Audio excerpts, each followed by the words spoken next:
Este programa cuenta con el auspicio de Arien Consultoría en Seguridad, Grusevip Seguridad Corporativa con Visión Estratégica, Falkford Servicios Productos Tecnología en Seguridad, CPPS Colegio Ecuatoriano de Profesionales en Protección y Seguridad.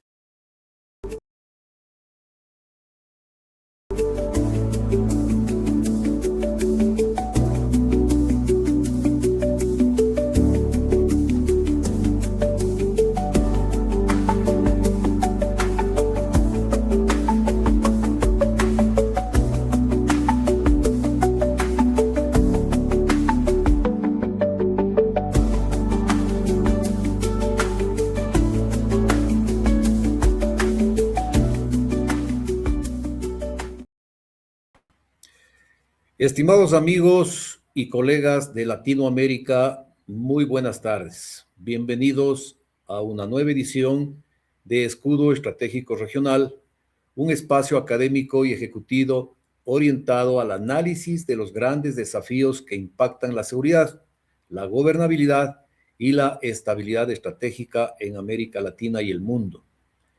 Soy Fernando Freile Neira, director y productor del programa.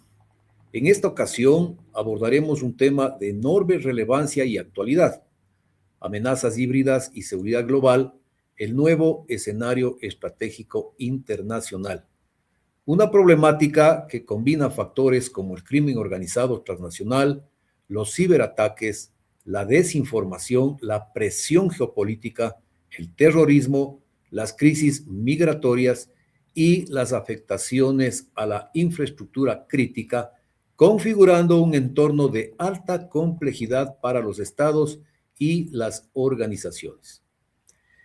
Para este importante análisis contamos con la presencia del general José Luis Castillo de Ecuador, reconocido experto en seguridad y análisis estratégico en América Latina, cuya trayectoria profesional y experiencia en temas de defensa, inteligencia y gestión de amenazas multidimensionales aportarán una visión integral sobre los nuevos desafíos que enfrenta la región.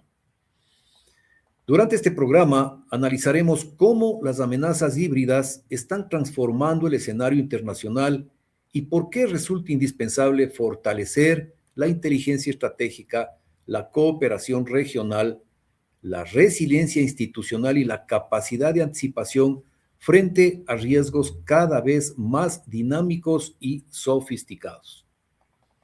Agradecemos a todos quienes nos acompañan desde distintos países de Latinoamérica y vamos a dar inicio a este importante espacio de reflexión y análisis estratégico. Cuento para esta edición con la grata compañía de la doctora Natalie Logroño, experta en temas de análisis estratégico y de seguridad, quien será mi co-anfitrión. Querida Nati, buenas tardes, bienvenida.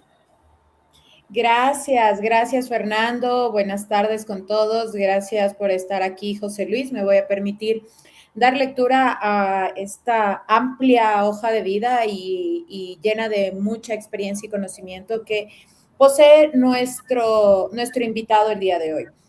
José Luis Castillo Egues es un general del Ejército en servicio pasivo, general ecuatoriano, con una destacada trayectoria en los ámbitos militar, académico y de investigación. Es licenciado en Administración y Ciencias Militares y posee estudios de posgrado en Seguridad y Desarrollo, Prospectiva Estratégica, Política, Seguridad y Democracia, Pedagogías e Innovadoras.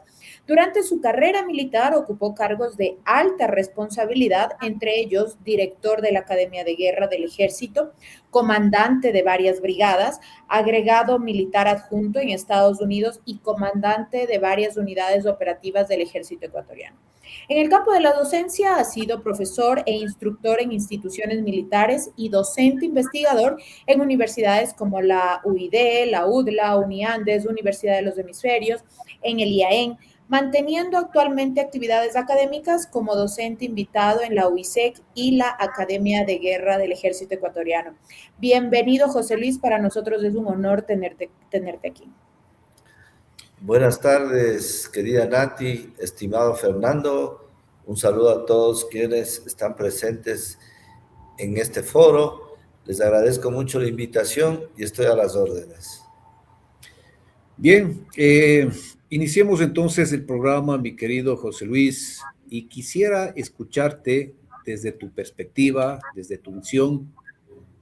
Actualmente, ¿cómo se redefinen las amenazas híbridas, el concepto tradicional de seguridad y de defensa en el contexto internacional contemporáneo?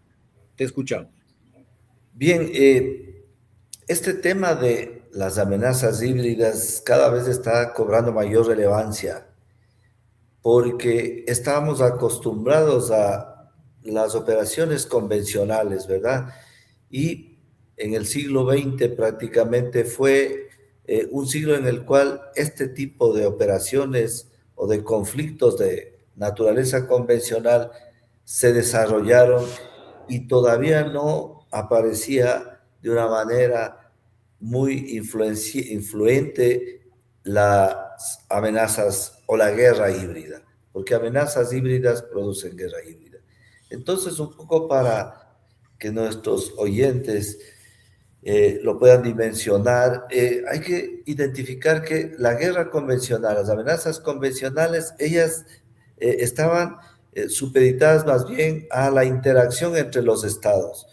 Es decir, un estado podía con su poder militar, económico, político, amenazar a otro estado y podía generarse un conflicto de orden convencional. Pero aparecen diversas operaciones y acciones que ya no solo involucraban los temas convencionales, sino tenían operaciones de información, la guerra cognitiva, los ciberataques, las operaciones a través de proxies, las operaciones desarrolladas en otros dominios de la guerra, porque entendemos que normalmente estábamos acostumbrados a los dominios tradicionales de la guerra, el dominio terrestre, el dominio aéreo, el dominio naval, y aparece el dominio del ciberespacio, el dominio del espacio, pero algo muy importante y muy interesante, el dominio cognitivo, que es ya el trabajar o apuntar hacia la mente de las personas. Entonces, cambia totalmente el escenario porque muchos de los ejércitos, las fuerzas de seguridad, no estaban preparadas para hacer este cambio de la doctrina convencional a enfrentar amenazas de tipo híbrido, amenazas líquidas que no se las puede identificar, que no hay una bandera de por medio, no hay un uniforme perfectamente identificado, no hay una estructura operacional que se pueda combatir, más bien son amenazas que se disuelven, se confunden en el entorno, en la población y obviamente les causan este tipo de problemas para poderlas enfrentar.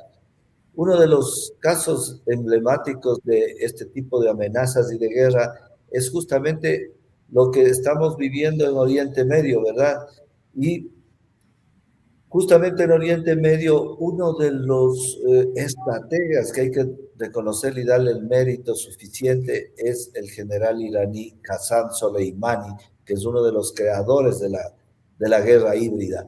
Considerando que Irán buscaba ser una potencia en el Medio Oriente, pero no lo iba a poder lograr utilizando únicamente su poder militar, porque se tenía que enfrentar a fuerzas superiores, como eran las fuerzas de Israel y su adversario tradicional también, los Estados Unidos. Entonces, él crea la doctrina de la guerra híbrida, que es atacar con otros medios al adversario para desgastarlo, deslegitimarlo, erosionar su sociedad, erosionar su estructura, erosionar sus instituciones.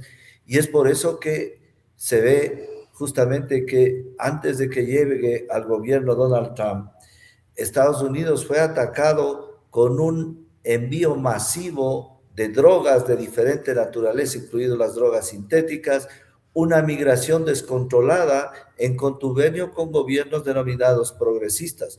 Recordemos lo que pasaba con López Obrador, que tenía campamentos para los refugiados y les decían, sigan hacia el norte, y los dejaba pasar. había una migración incluso propiciada por el gobierno de Maduro hacia los Estados Unidos. Entonces tenía esa visión, ¿no es cierto? Ir atacando desde otras aristas para ir desconfigurando la estructura del Estado, en este caso Estados Unidos, y lo propio también con Israel. Recordemos que Irán utilizó a sus denominados proxies, que llegaron incluso a causarle un daño grave a la sociedad israelita cuando realizaron este ataque en octubre del 2017 con las estructuras de Hamas. Entonces, ese sería un poco el panorama de cómo es este concepto de guerra híbrida y cómo está cambiando, obviamente, la tradicional esfera de las operaciones convencionales y obviamente la configuración y el diseño operacional de las fuerzas de seguridad. Súper interesante, José Luis, tus aportes. Y anclado a ello, también tenemos otra pregunta. Según tu experticia, tu conocimiento, ¿qué relación existe entre el crimen organizado transnacional, ciberamenazas y desinformación como elementos de las nuevas dinámicas híbridas de poder? Bueno, obviamente que el crimen organizado transnacional y también llamado crimen organizado y transnacional, entonces tiene los tres componentes que le permiten operar con esa capacidad de poder enfrentar incluso al Estado. Entonces, tenemos las operaciones criminales que las hemos ya claramente identificado, pero también tenemos que el crimen organizado tomó las capacidades que analizaba de las fuerzas militares, también esta mutación de las amenazas para convertirse en híbridas, y ellos realmente pasan a ser la principal amenaza híbrida que está enfrentando este momento, especialmente la región latinoamericana. ¿Y en qué consiste esa mutación de estos criminales? Normalmente estábamos acostumbrados a la delincuencia común, ¿verdad? Había también los carteles, los grandes carteles de la droga que aparecieron en México, especialmente Medellín, cartel de Cali, luego tenemos el cartel en México, los dos grandes, Sinaloa, el cartel Jalisco Nueva Generación, pero resulta que estos carteles se dan cuenta que ellos pueden atacar al Estado o poder enfrentar incluso al Estado para poderlo tener al Estado un poco sojuzgado y sentarlo en algunos casos a negociar. Y para eso, pues, emplean todas las herramientas que se usan en la guerra híbrida, por mencionar el lavado de activos digitales.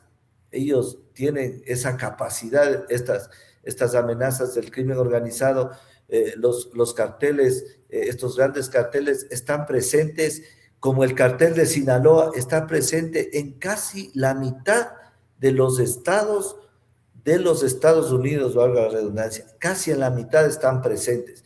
Tienen cientos y miles de empresas en las cuales pueden diversificar la economía criminal, lavar el dinero y expandir sus operaciones. Muy difícil de identificarlos porque hay lo que se llama la zona gris, en la cual no se puede identificar hasta dónde va lo legal y dónde pasa a ser ilegal. Lo que también nos ha pasado aquí en el Ecuador. Recordemos que el líder de los comandos de la frontera tenía montadas varias empresas en el país donde lavó cientos de miles de dólares, y que estas empresas estaban perfectamente incrustadas en la economía legal, pero eran ilegales. Entonces ellos usan esa forma de trabajar que es propio de la guerra híbrida. Luego tenemos el ataque a los sistemas gubernamentales, porque recordemos que la guerra y las amenazas híbridas utilizan las operaciones convencionales y también las que no son convencionales, lo legal y lo ilegal.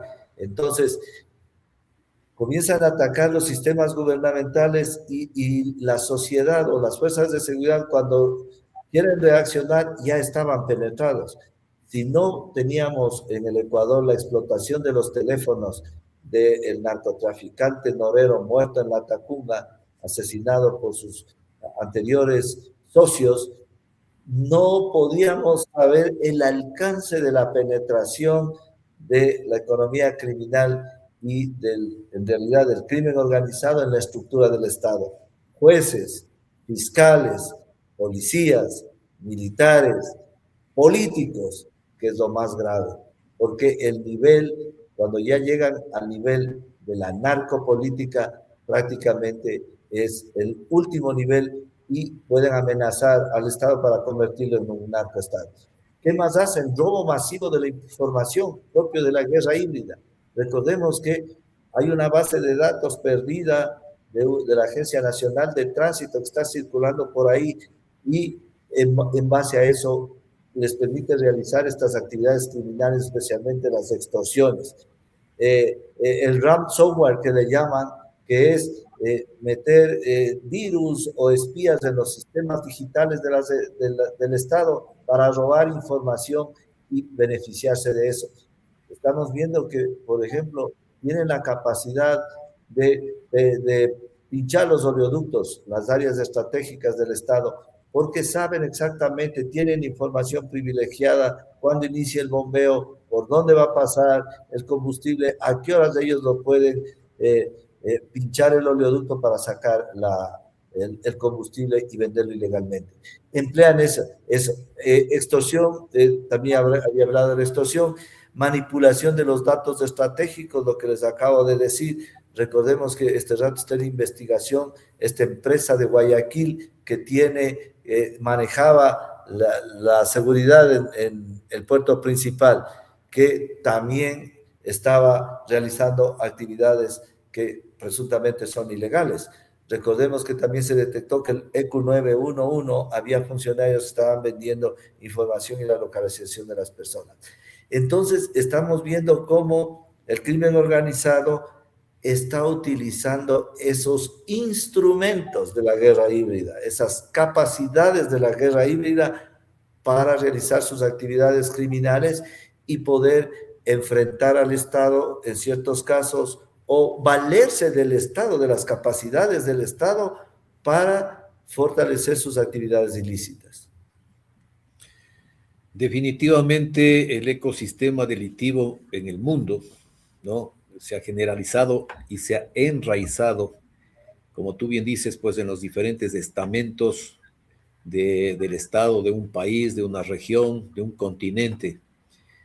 Y obviamente pues tenemos que tal vez cambiar la estrategia como para poder tratar de neutralizar este tipo de amenazas. Continuando con el tema, ¿de qué manera crees tú que la inteligencia estratégica y el análisis prospectivo contribuyen justamente a la anticipación de riesgos en este tipo de escenarios de alta incertidumbre global? Bueno, nuestro país desgraciadamente está haciendo uso de las herramientas o de la perspectiva estratégica tardíamente, cuando ya otros países lo han hecho de manera impresionante y les ha ayudado mucho en sus actividades de seguridad. Brevemente, recordemos que la inteligencia táctica es aquella que se obtiene en el campo, en territorio. La inteligencia operativa amplía un poco más esa información y permite diseñar los planes y conducir las operaciones.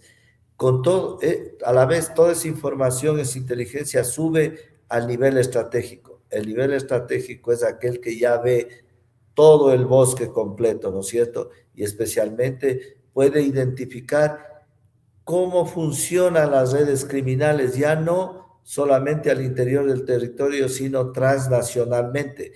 Entonces, la inteligencia estratégica justamente es la que permite básicamente dos temas. Uno, realizar el diseño de escenarios a través de la perspectiva estratégica, es decir, ya no saber únicamente lo que está sucediendo, sino lo que puede ocurrir, cómo está la tendencia de la producción y el consumo de la droga en la región y a nivel planetario.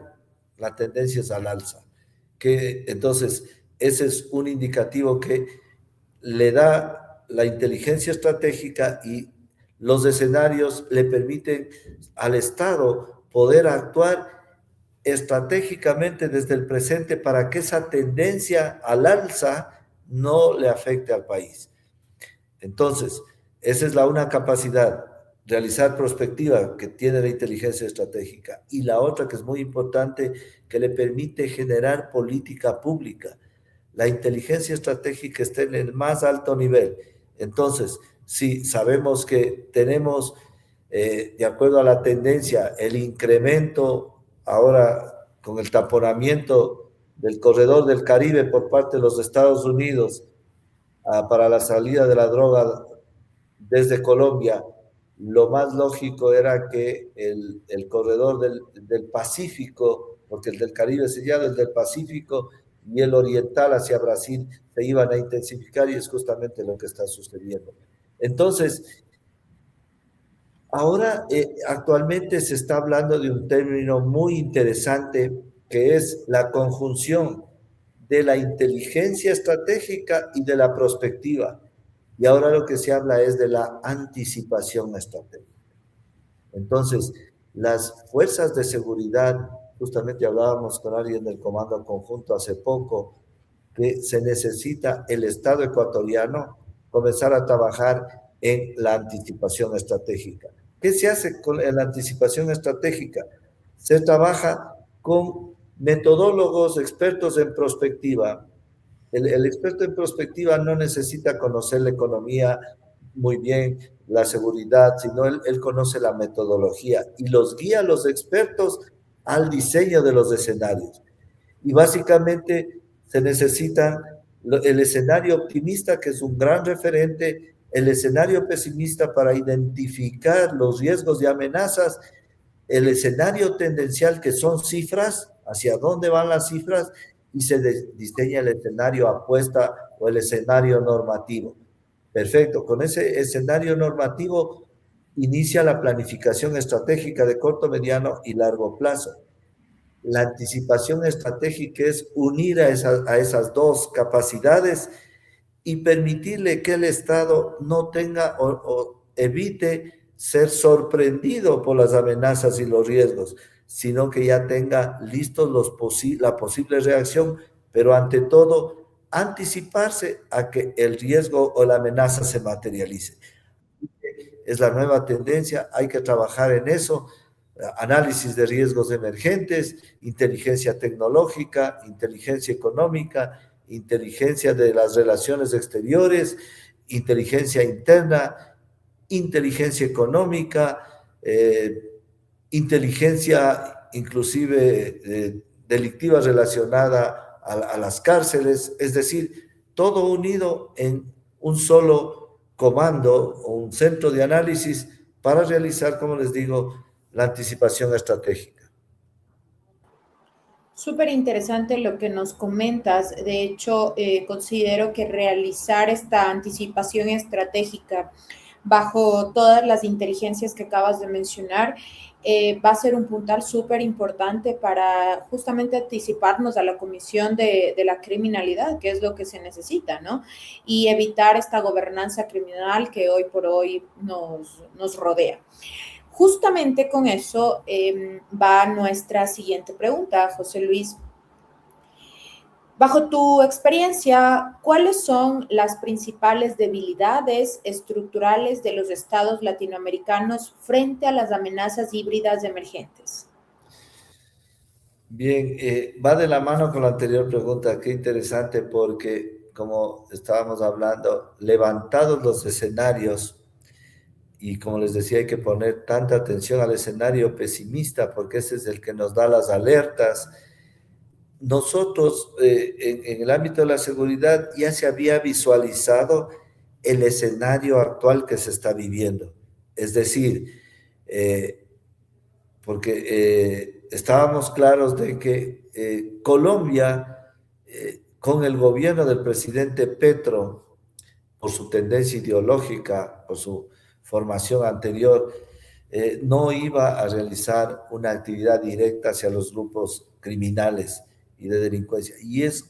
El resultado es que Colombia queda en una situación absolutamente penosa, con mucho respeto a nuestros hermanos colombianos, pero las cifras lo dicen: disparada la producción de cocaína, incrementada notablemente los sembríos de coca, la política de abrazos y no balazos como un fracaso contundente que posiblemente le lleve a perder las elecciones. Eso incidió absolutamente en el Ecuador y le fue minando al Ecuador en varios temas. Pero este fenómeno está en el Ecuador, está en el Perú, está en Bolivia, está en Centroamérica, está en México, y hay factores comunes que identifican esas debilidades estructurales de los estados latinoamericanos. Uno de los principales es la fragilidad institucional. ¿A qué nos referimos? Que las instituciones de nuestros países latinoamericanos no son lo suficientemente fuertes y bien constituidas como para realizar un efectivo control, primero, del territorio nacional, segundo, de los movimientos que se realizan dentro del territorio nacional por parte de las organizaciones criminales. Segundo tema muy grave en la región latinoamericana, la corrupción sistémica, ¿verdad? Cuando decimos la corrupción sistémica, estamos hablando, y vuelvo a poner el ejemplo de Norero, había un sistema perfectamente organizado que funcionaba en los diferentes estamentos del Estado. Es decir, había una estructura criminal que trabajaba con la justicia, había otra estructura que trabajaba en el ámbito de las fuerzas de seguridad, había un subsistema que trabajaba en la política. Entonces, esa corrupción sistémica es la que también le está minando a los estados de la región latinoamericana. ¿Por qué? Porque obviamente el crimen organizado tiene los recursos suficientes para poder corromper las conciencias y comprar a funcionarios. Pero hay un fenómeno interesante, que es que esto se ha transmitido también a los países europeos, y es por eso que Europa, la Unión Europea, está totalmente preocupados, porque en Europa está ocurriendo algo parecido. Anteriormente, la cuna de la civilización, Europa, donde está el arte, la cultura, los valores, los principios que nos trajeron a los latinoamericanos e inclusive a los Estados Unidos, hoy con corrupción sistémica. Por poner un ejemplo, en el puerto de Amberes, en Bélgica, cuya alcaldesa vino el año pasado al Ecuador para hablar con los funcionarios ecuatorianos, se pudo detectar que había una estructura perfectamente organizada para poder recibir los controles de droga, los cargamentos de droga que penosamente la mayoría salían de puertos ecuatorianos. ¿Cómo operaba? Una estructura tan bien organizada que desde el ingreso de los contenedores, los ingresos de los vehículos a recoger a los contenedores, ya estaban, desde ahí comenzaba el sistema, habían los operadores de las grúas, los operadores del puerto, los operadores de la vigilancia, todos descubrieron que estaban contaminados. ¿Y qué tuvieron que hacer allá?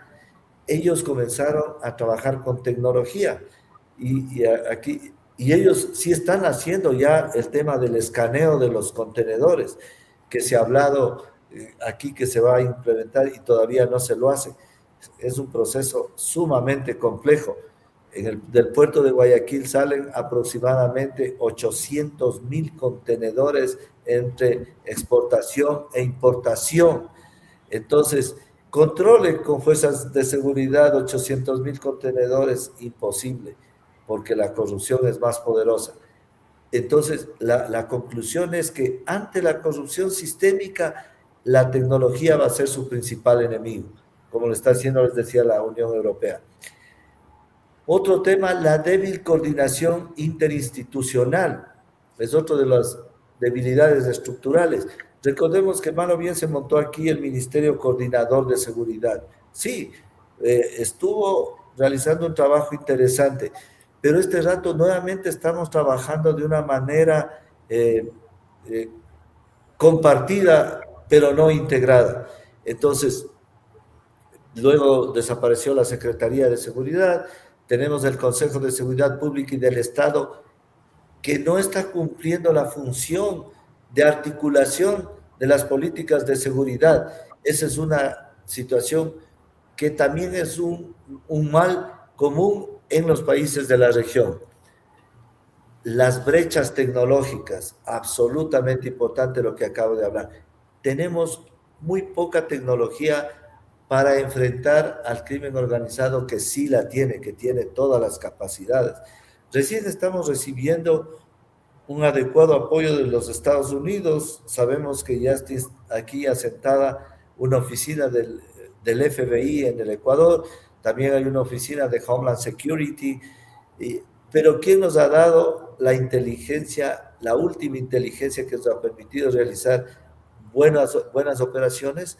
Nuestros socios de los Estados Unidos, a través de la oficina, se denomina hay un departamento de coordinación de seguridad en Cayo Hueso, en la Florida, que nos permite recibir inteligencia muy importante, incluso para la minería ilegal. Recordemos que inclusive la captura de alias Fito ha sido producto de información recibida por los Estados Unidos. Esas brechas tecnológicas que tenemos en nuestros países no nos permiten enfrentar adecuadamente el crimen organizado. Para capturarlo a alias Mencho en México, ¿cómo se lo pudo capturar? Por la triangulación de sus comunicaciones. ¿A través de qué? De un satélite perfectamente posicionado en el área crítica en la que se pensaba que él estaba. Entonces, la tecnología es o debe ser nuestro aliado en esta gran lucha, pero las brechas que tenemos son grandes. Bueno, y tenemos también la polarización social y la desconfianza institucional. En este caso, imagínense que nuestras fuerzas políticas, me refiero, están en el Ecuador absolutamente polarizados. Tenemos dos grandes agrupaciones políticas que están presentes, por poner un ejemplo, en la Asamblea. Y la ley de extinción de dominio por pura oposición no pasó en su primera instancia, recuerden, hubo oposición. Cuando se hizo una consulta popular para fortalecer el combate al crimen organizado, los narcos invirtieron en la campaña por el no. Entonces, eso es otra de las debilidades, y sucede en México, sucede en Colombia, ahora mismo estamos viendo cómo le están, como se dice coloquialmente, sacando los cueros al sol al candidato Petro y a su acólito que está en segundo lugar, y ojalá que para bien del Ecuador él no sea el que llegue a la presidencia de Colombia. Pero esa polarización es secular, es en Colombia, es en el Ecuador, es en el Perú, es decir, la región latinoamericana desunida para combatir con sus instituciones a un crimen que está perfectamente organizado. Y bueno, y también otro tema, la presencia ya del crimen organizado transnacional. Los grandes inversores en el crimen están presentes en nuestros países. La mafia de los Balcanes, la mafia rusa, la mafia china, están presentes. La mafia italiana, invirtiendo dinero donde se encuentra el producto estrella, que es la cocaína, y los puertos de salida o los corredores de movilidad que están en nuestro país. Entonces, tenemos una convergencia de factores que hacen que la región latinoamericana sea frágil para enfrentar a un fenómeno o a una amenaza absolutamente fuerte y especialmente poderosa con ese cordón umbilical que es la economía criminal. Pero no todo es malo en la región. Es bueno mirar a lo que hizo El Salvador. El Salvador tiene muchas críticas, ¿no? Por violación de los derechos humanos y todo, pero es una interesante experiencia en la cual el Estado logró unirse y Bukele logró unir a las fuerzas de seguridad, a la justicia, a la política, a la asamblea, a los jueces y pudo enfrentar. Claro que en realidad la amenaza no era tan poderosa como en nuestra región, porque eran más bien pandillas que hacían microtráfico. Acá tenemos una estructura transnacional, pero ese es un buen caso en cómo las instituciones del Estado sí se pueden unir cuando lo quieren hacer y hay la decisión política para enfrentar una amenaza de estas condiciones. Perfecto. Antes de pasar a la siguiente pregunta, tenemos una felicitación de parte de Andrés Córdoba Martínez. Dice, mi general, mi docente de maestría, un gran referente ecuatoriano, un saludo fraterno. Cumplo Muchas con gracias. pasarte la felicitación de tu alumno. Bueno, mi querido José Luis, a ver, en realidad los países que estamos siendo cooptados por la delincuencia transnacional y por todas estas amenazas híbridas, necesariamente tenemos que tener el apoyo de una potencia, en este caso, como tú bien lo referiste, Estados Unidos. Sin embargo, ¿cómo deben evolucionar los modelos de gobernanza en base a la cooperación internacional y resiliencia institucional para justamente enfrentar el nuevo escenario estratégico global que a lo mejor está por venir? Bueno, sí, es como ir llegando a las conclusiones, ¿no? De esta interesante charla, porque el Estado ecuatoriano, primero nosotros pienso que debemos hacer conciencia que el Estado ecuatoriano está bajo ataque. Todavía hay instituciones que no consideran que el Estado ecuatoriano está bajo ataque. Hay instituciones del Estado muy respetables que creen que no estamos viviendo un conflicto armado interno o no internacional. Sí, o sea, son criterios muy respetables, pero yo les he preguntado, ¿estamos viviendo un ambiente de paz? ¿Estamos en una situación de paz? Absolutamente no. El año pasado murieron cerca de 9.000 ecuatorianos violentamente. Las instituciones del Estado han sido penetradas, ¿Tenemos economía criminal y lavado de activos? Absolutamente. Entonces, debemos partir porque se haga conciencia de que en realidad el Estado ecuatoriano sí está en una situación de guerra interna. Muchas veces, y respeto los criterios de personas que apelan a los convenios de Ginebra y sus protocolos adicionales que fueron creados hace 70 y pico de años. Las amenazas hay que enfrentarlas con nuevas medidas. Ante un ataque al Estado ecuatoriano se necesitan medidas extremas, medidas excepcionales. Entonces, gobernanza, obvio, lo que acabamos de mencionar, necesitamos hacer un pacto de gobernabilidad y gobernanza entre las fuerzas políticas, no para los temas políticos, para los temas de seguridad. Es decir, en los temas de seguridad debemos arriar las banderas políticas y sentarnos en una mesa para hablar del tema. ¿Por qué no? Que el mismo Consejo de Seguridad Pública y del Estado una esas fuerzas esas fuerzas políticas para analizar la verdadera situación por la que está atravesando el Estado. Hemos tenido oposición a la cooperación internacional, es verdad.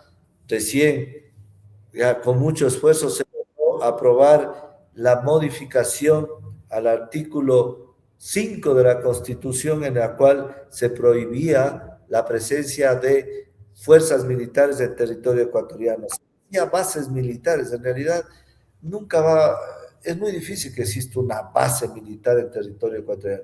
Lo que existían eran instalaciones, facilidades de diferente naturaleza para fuerzas de seguridad externas. Estimados ciudadanos, la manera de combatir al crimen organizado es mediante una alianza estratégica, mediante una coalición de la que ya somos parte. Felicito absolutamente las gestiones realizadas por nuestra ex canciller, por el mismo Estado ecuatoriano, para que el Ecuador sea parte del escudo de las Américas, esta gran iniciativa del presidente Donald Trump. Y cometeríamos un error absolutamente estratégico si no aprovechamos esta coyuntura internacional y esta decisión política de la potencia número 1 del planeta, que es los Estados Unidos, de enfrentar de forma directa el crimen organizado y especialmente el narcotráfico.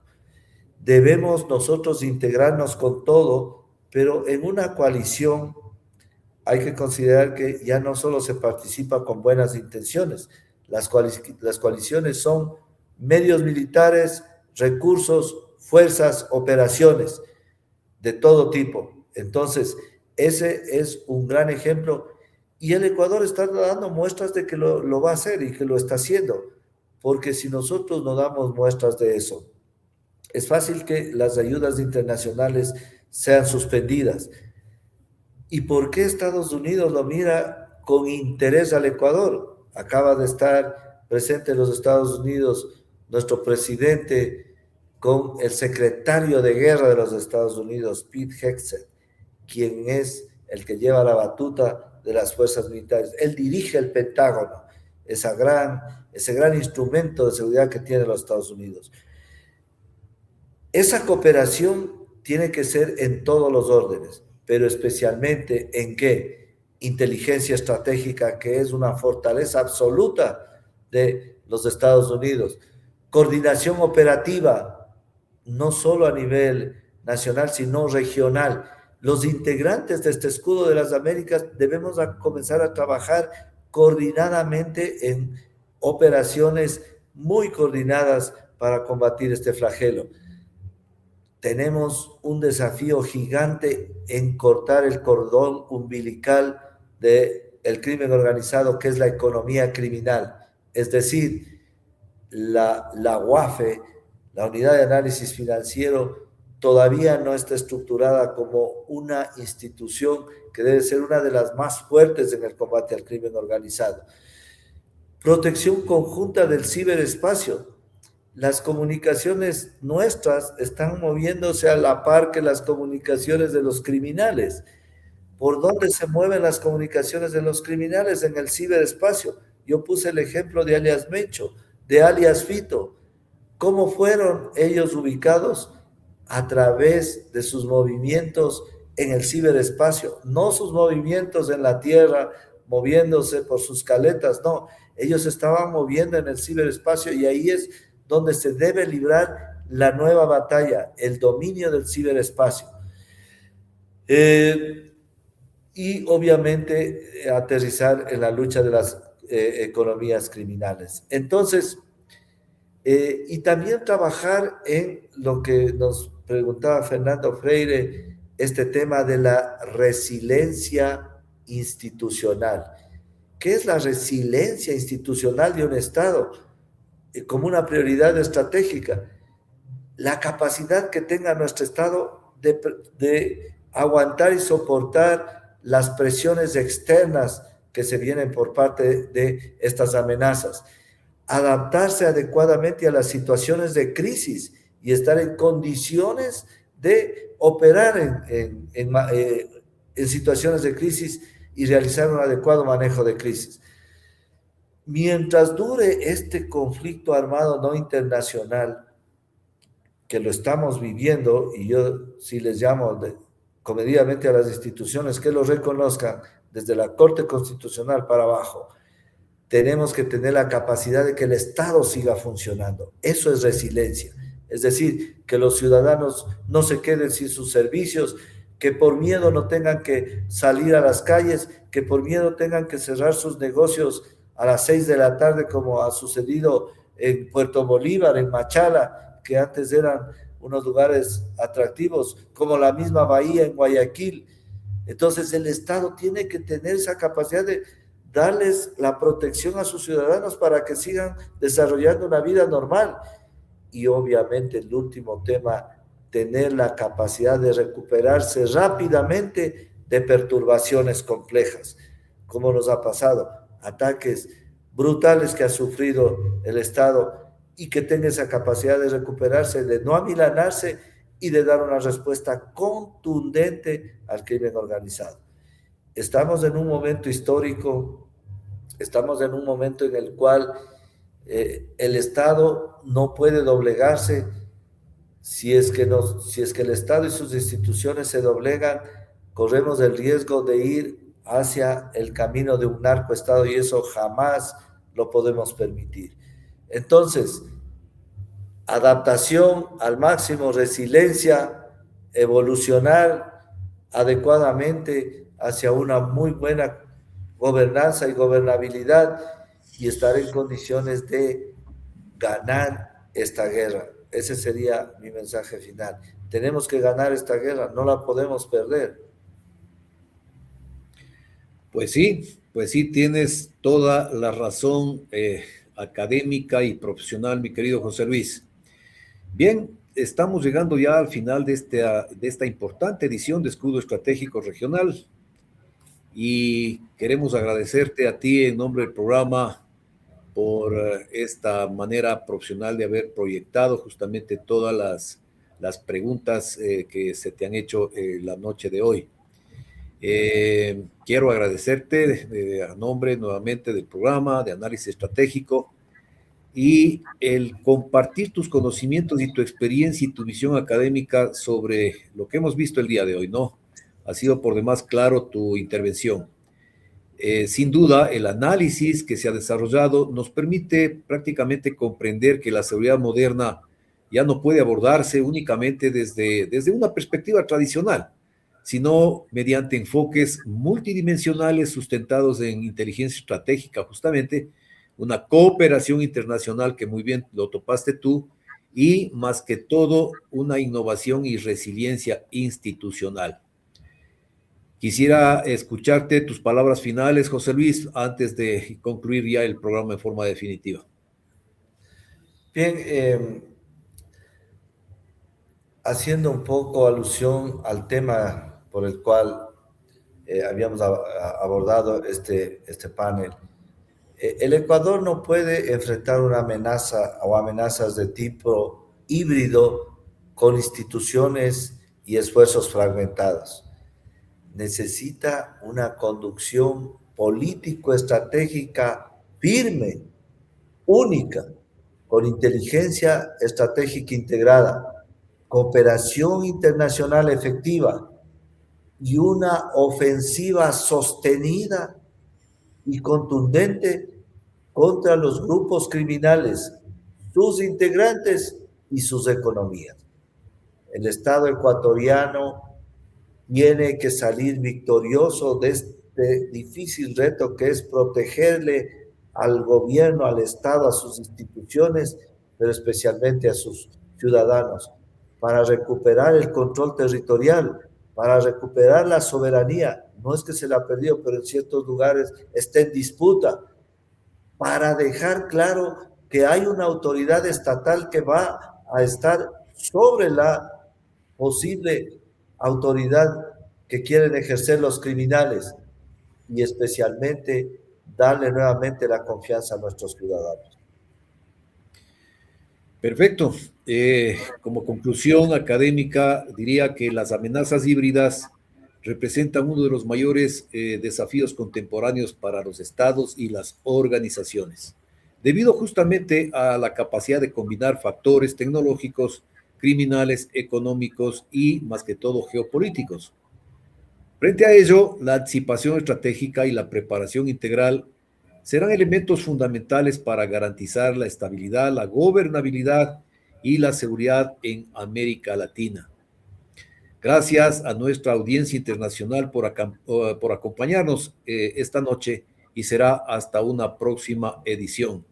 A nombre nuevamente de quienes hacemos Escudo Estratégico Regional, la abogada Natalie Logroño y mi persona, nuevamente les agradecemos. Buenas noches con todos. Muchas gracias. Buenas noches.